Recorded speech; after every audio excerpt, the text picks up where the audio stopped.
మళ్ళా దానికి మించిన అతిపెద్ద వార్త ఏంటంటే ఈరోజు Israeli prime minister Benjamin Netanyahu PMO office మీద ఇరాన్ ఐఆర్జీసీ దాడి, ఆయన బ్రతుకున్నారా లేదనేది ఇప్పుడు ఇంకా తెలియాల్సి ఉంది.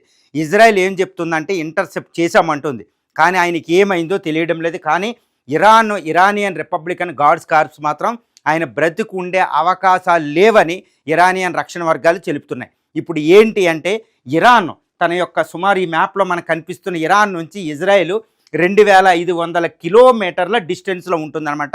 ఈ 2500 కిలోమీటర్ డిస్టెన్స్ కావాల్సిన మిసైల్ ఫోర్సెస్ ఇరాన్ దగ్గర ఉంది, ఐఆర్జీసీ దగ్గర.